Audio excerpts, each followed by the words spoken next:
Assalamualaikum warahmatullahi wabarakatuh.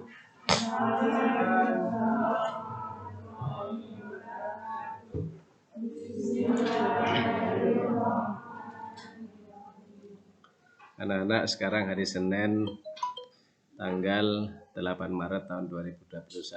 Saya di kelas 11 IPS 5 jam ke-1 dan jam ke-2. Saya akan menjelaskan tentang APBN dan APBD. Baik, silahkan dibuka LKS-nya dan buku paketnya. Saya mulai dari buku paket tentang APBN dan APBD. Saya mulai dari APBN. Ini.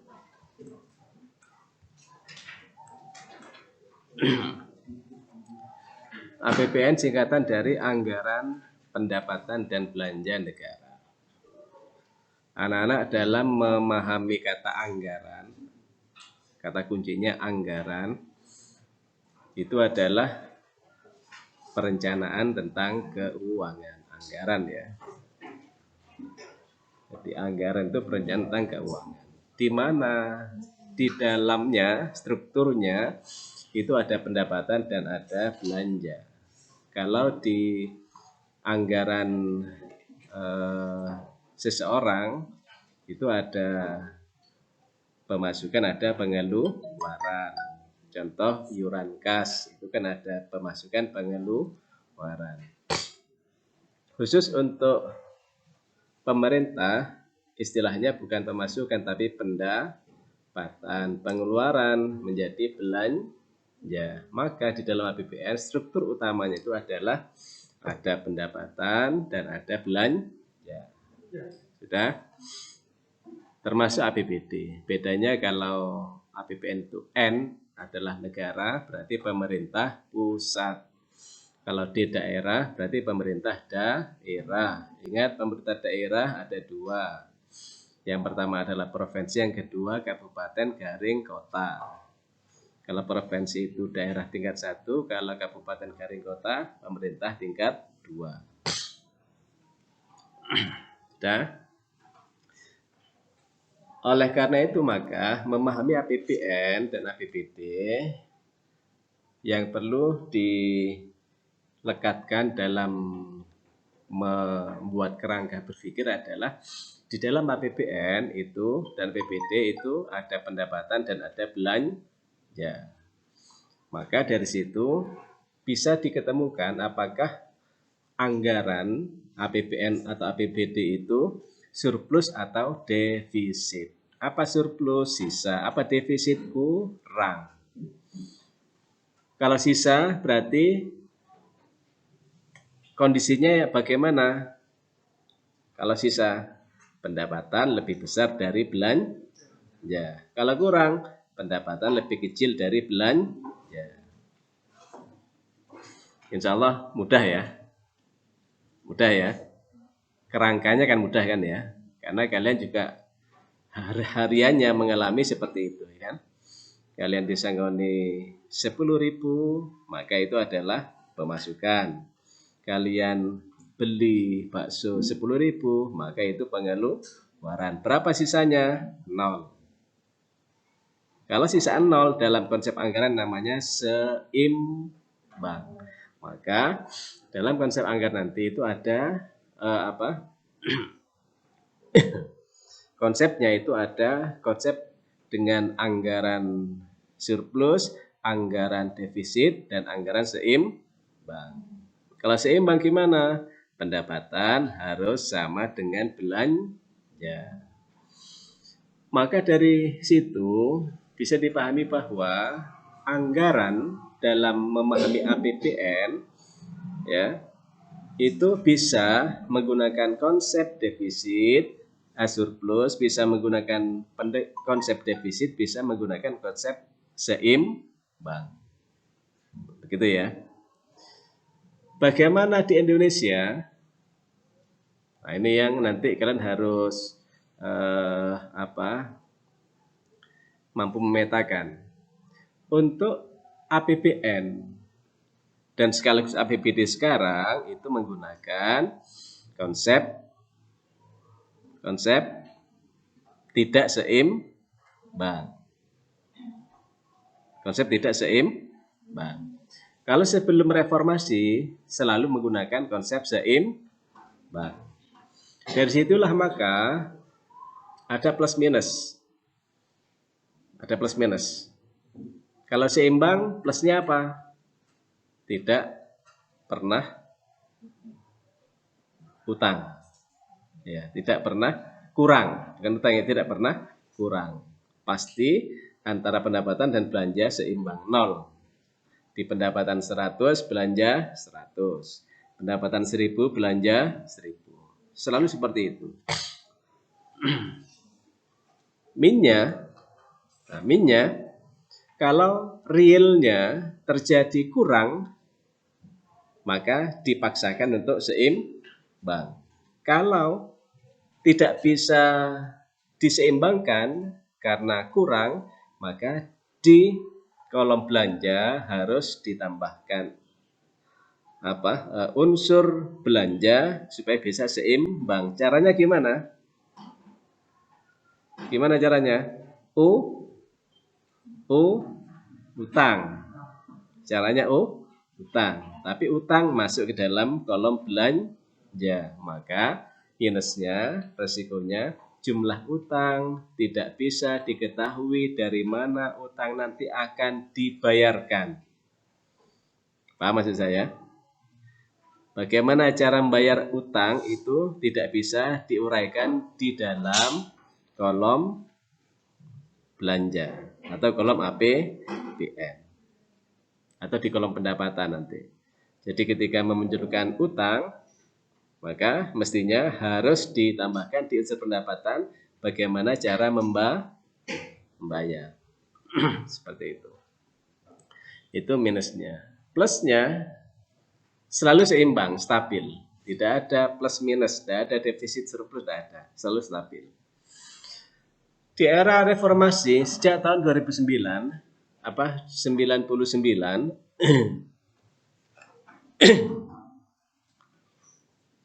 maka format APBN kita sudah dirubah. Yang asalnya T account menjadi I account. Coba kita lihat di sini. Ada enggak yang menjelaskan itu?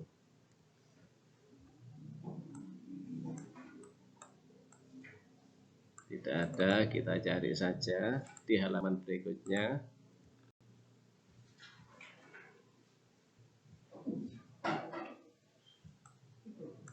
Nah ini.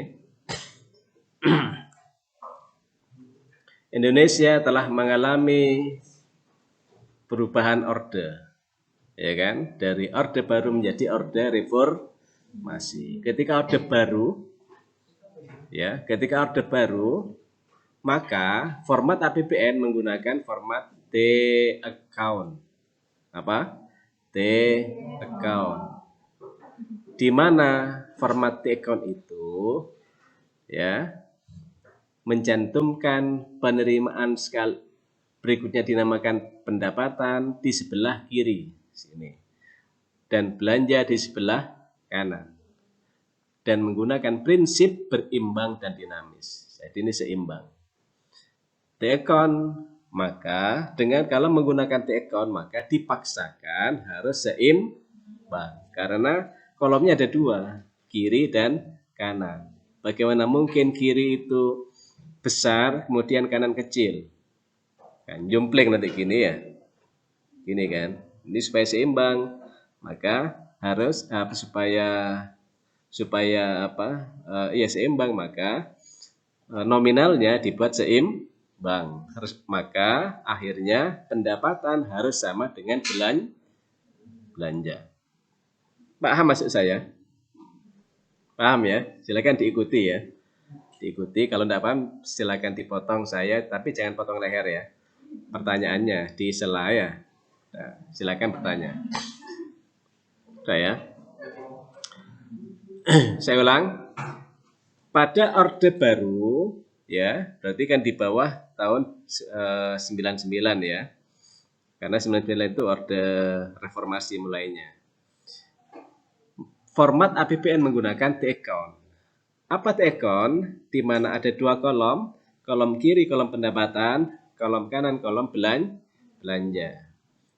Saya ambilkan contoh ya. Nah, ini sudah saya share dahulu kala ya, di semester ganjil awal sudah saya share, tapi tidak bisa dibuka ya. Tidak bisa dibuka karena aplikasi saya tidak ada PDF.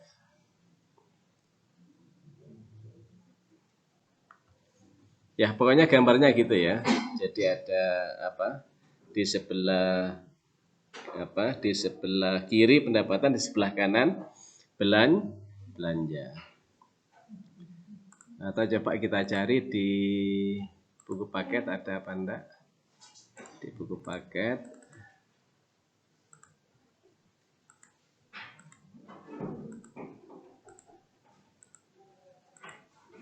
tidak ada ya. Atau kalian buka postur tubuh yang sudah saya share pada awal semester ganjil, semester genap ya, awal semester genap. Saya lanjut, pokok pada intinya adalah bentuknya dua kolom, sini kolom pendapatan, kiri kanan kolom belanja. Jadi kalau saya ambil contoh di sini dari format ini ya, di sini ini kolom uraiannya itu uraian untuk pendapatan, ditambah di sini, nah ini di sini ini begini ya, dua kolom ini copy paste ke sini, itu di sini uraian untuk kolom belanja. Itulah bentuk T-account. Berikutnya mulai tahun 2000 ini, mulai tahun 2000 ya, Indonesia menggunakan format baru yang namanya e-account. E-account. Apa e-account? Di mana pencantuman pendapatan belanja berada dalam satu kolom. Jadi uraian itu isinya pendapatan dan belanja satu kolom. Karena satu kolom, maka tidak mungkin seimbang. Karena satu kolom. Kecenderungan untuk seimbang sulit. Maka bisa surplus, bisa defisit. Saya ulang, karena satu kolom pendapatan dan belanja kecenderungan untuk seimbang sulit, maka bisa surplus atau defisit. Karena pemerintah Indonesia masih belum bisa membelanjai total 100% kebutuhan. Saatnya jam kedua dimulai. It's time to begin the second lesson. Saya ulang, karena pemerintah Indonesia belum pernah bisa membelanjai pembangunan dengan pendapatan 100%, maka kekurangan dari belanja ditutup dengan utang. Dan Indonesia sejak berdirinya seluruh pembangunan kekurangannya dibelanjai dengan utang. Tidak pernah surplus kasus Indonesia. Beda dengan Cina. Cina itu surplus. Jepang surplus. Bahkan Cina bisa mengutangi negara lain. Yang paling besar utangnya kepada Cina adalah Amerika Serikat. USA itu paling besar. Makanya USA sepertiga Amerika itu dibelanjai oleh Cina. Sepertiga Amerika. Besar sekali ya. Ternyata belum saya cap ya. Tapi terekam, cuma kan enggak banter nanti hasilnya.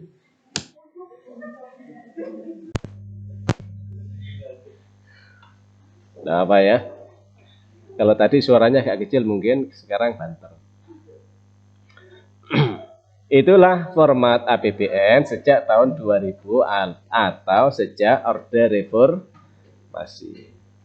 Format APBN Bentuknya apa? Account.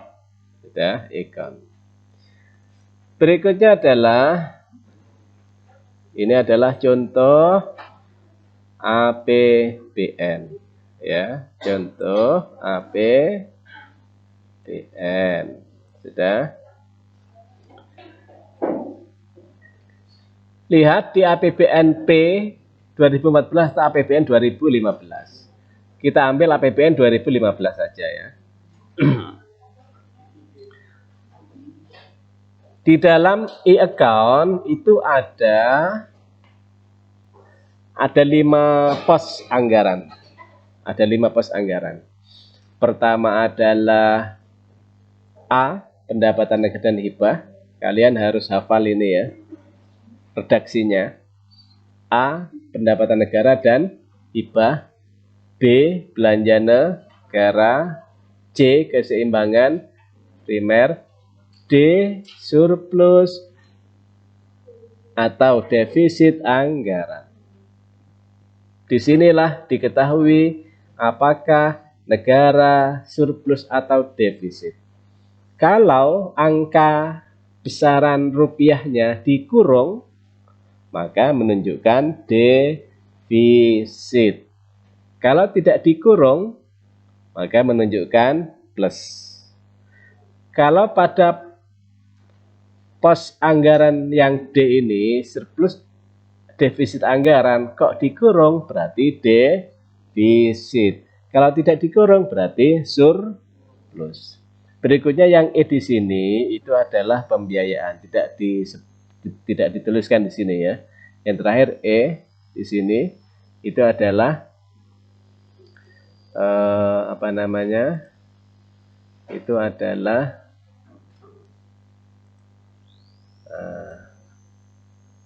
itu adalah pembiayaan. Coba saya tulis di sini ya. Wow.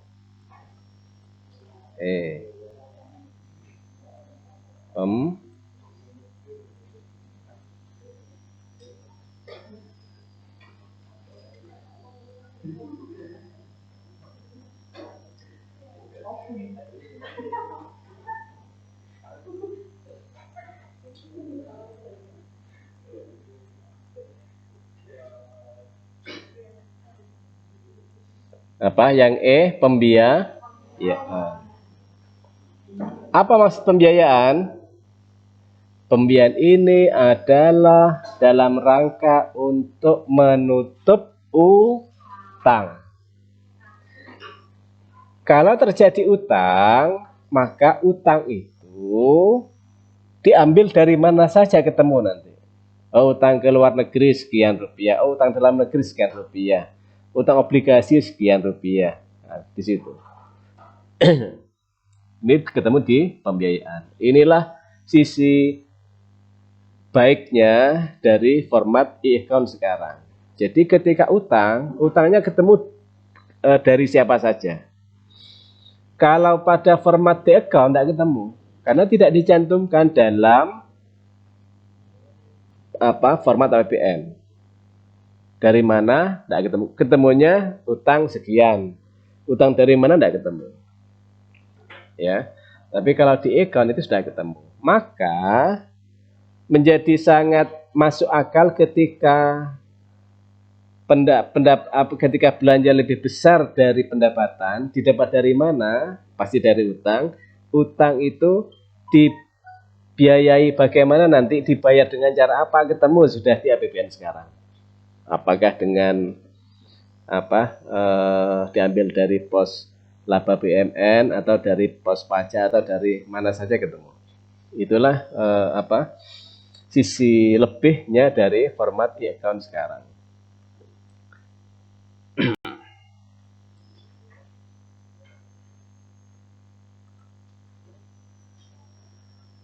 Bentar ya, saya simpan dulu.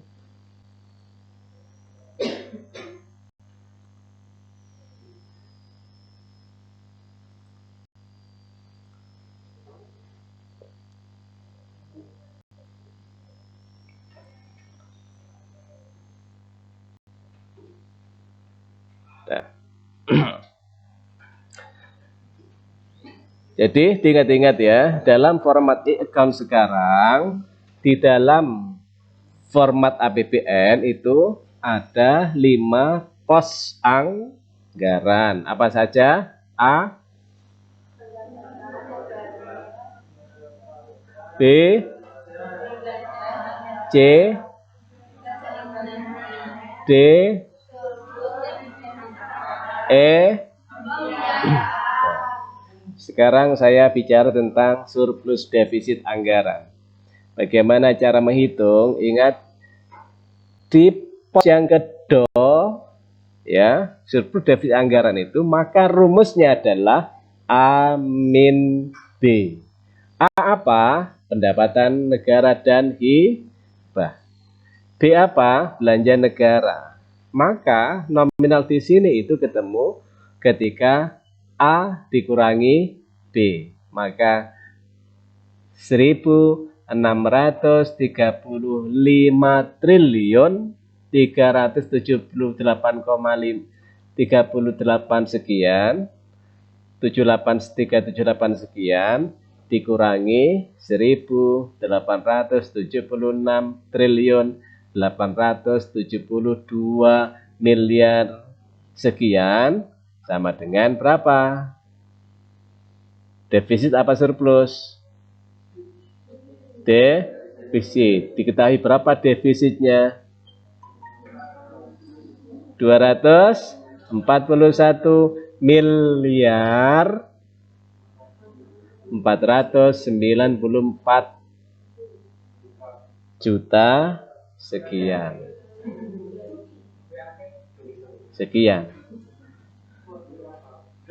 Jadi Indonesia pada tahun 2014 atau di sini aja 2015, 6 tahun sebelumnya itu sudah defisit 245 miliar 894 juta. Kalau dibandingkan dengan tahun 2014 juga defisit 241 miliar 494 juta, sekian, maka kesimpulannya dari asumsi ini per tahun rata-rata Indonesia defisit 200 berapa? 43 miliar. Defisitnya per tahun berapa? 243 miliar.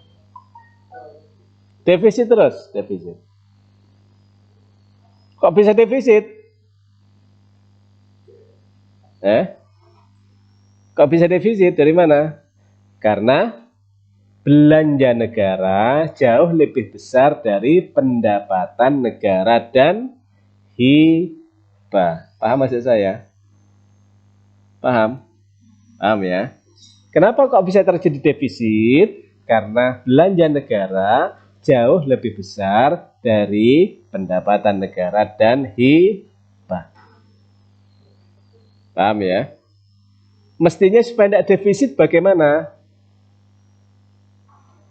Pendapatannya ditambah atau belanjanya dikurangi. Kalau pendapatannya tidak bisa ditambah, maka belanjanya harus dikurangi. Kan begitu ya? Kalau tidak bisa kedua-duanya gimana? Ya terpaksa defisit. Apakah defisit ini jelek atau baik?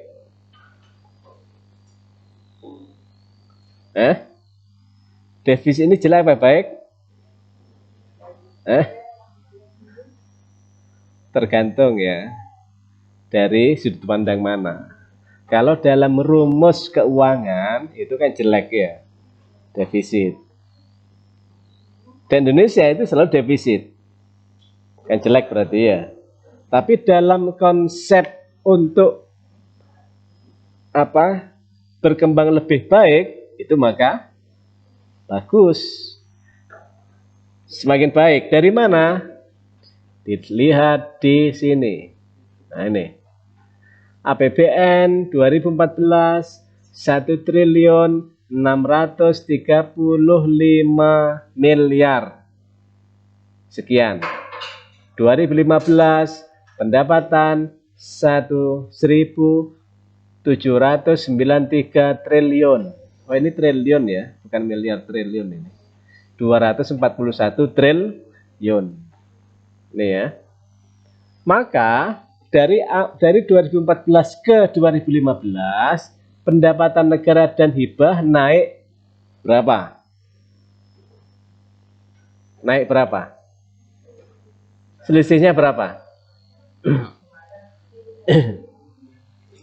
Ya ini dikurangi ini 100 berapa? 100 58 158 triliun. Naik pendapatannya 158 triliun, naik kan? Naik. Tetapi belanjanya juga naik. Tapi kan begini, ketika pendapatan bisa naik, berarti kan bagus kan ya? Walaupun belanjanya naiknya lebih besar. Tapi kan bagus naik kan? Walaupun ditutupi dengan utang atau pinjam atau kredit. Gitu ya. Coba kita lihat pembandingnya lagi di LKS ya. Mungkin ada formatnya.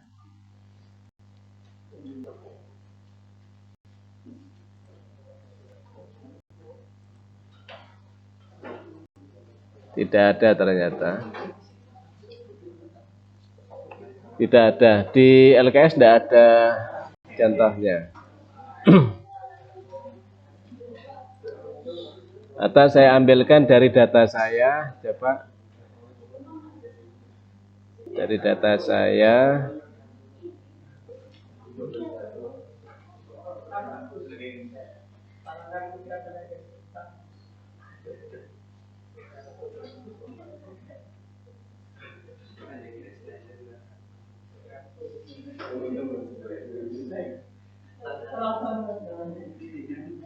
Coba ini.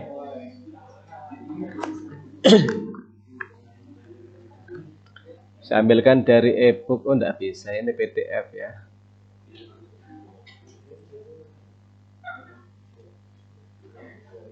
Ya, pokoknya kesimpulannya begitu ya. Kesimpulannya gitu ya. Maka saya ulang, maka di dalam APBN sekarang itu tampak jelas dan terang situasi daripada anggarannya.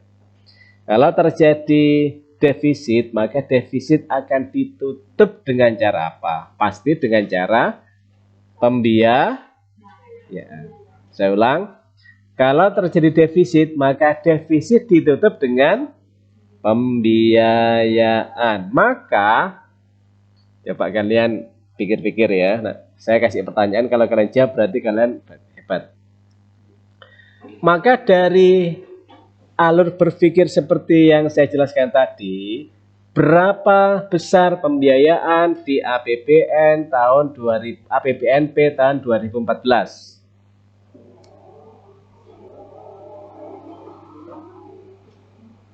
Berapa besar pembiayaan di APBNP tahun 2014? Berapa? Saya ulang. Tolong perhatikan apa yang saya jelaskan. Sudah? Bagus ya. Maka di dalam format e-account ketika terjadi defisit, maka defisit itu langsung ditutup dengan pembiayaan. Paham? Maka pertanyaan saya, dalam APBNP 2014 berapakah jumlah pembiayaan? 241 triliun 494 miliar 3 sekian.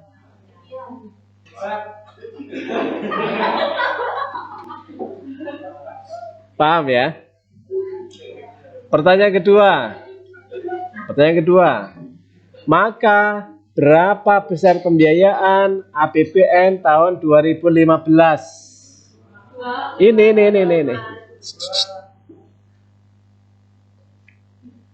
Lihat di sini aja cukup. Di layar cukup.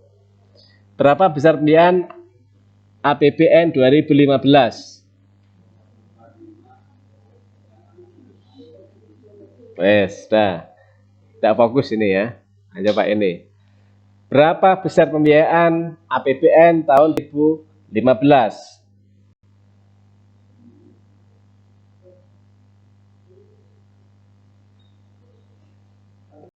Tak fokus lagi. Nah, ini yang laki-laki ya, ya. 245 triliun 8 miliar, koma.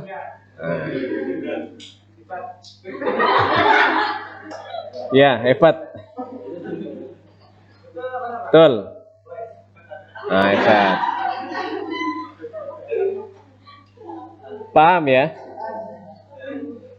Maka nanti kalian dalam memahaminya sekaligus menganalisisnya, itulah alurnya begitu. Sudah. Itu secara umum ini ya. Kemudian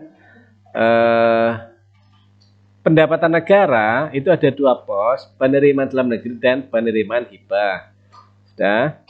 Belanja negara ada dua pos, belanja pemerintah pusat dan transfer ke daerah. Apa transfer ini?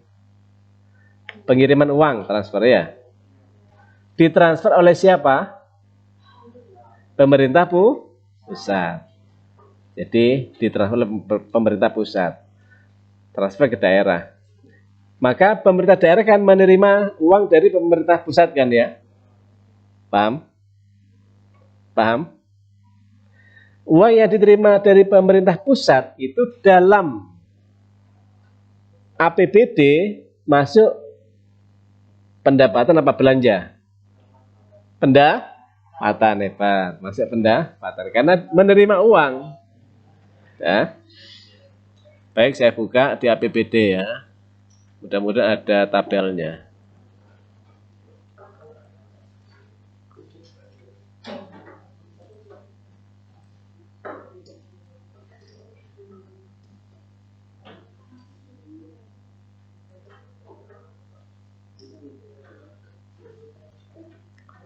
Tidak ada ya. Tidak ada contoh apa tabel APBD. Saatnya jam ketiga. It's time to begin the third lesson. Oh, ini pembiayaan ini.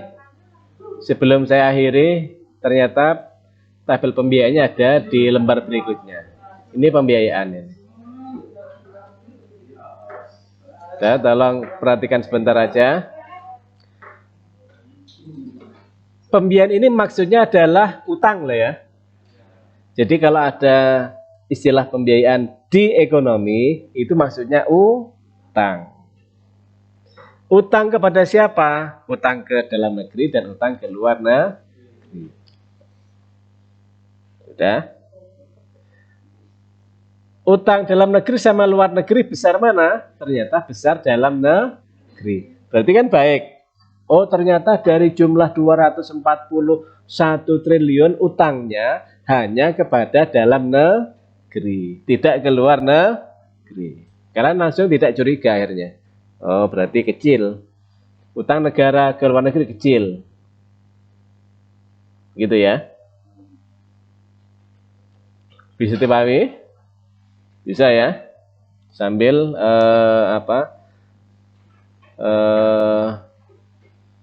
lalu kalian pelajari, baca-baca lagi tentang APBN APBD di dalam buku paket dan di LKS. Saya akhiri.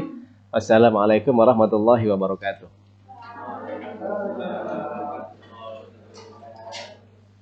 Alhamdulillahirabbil alamin.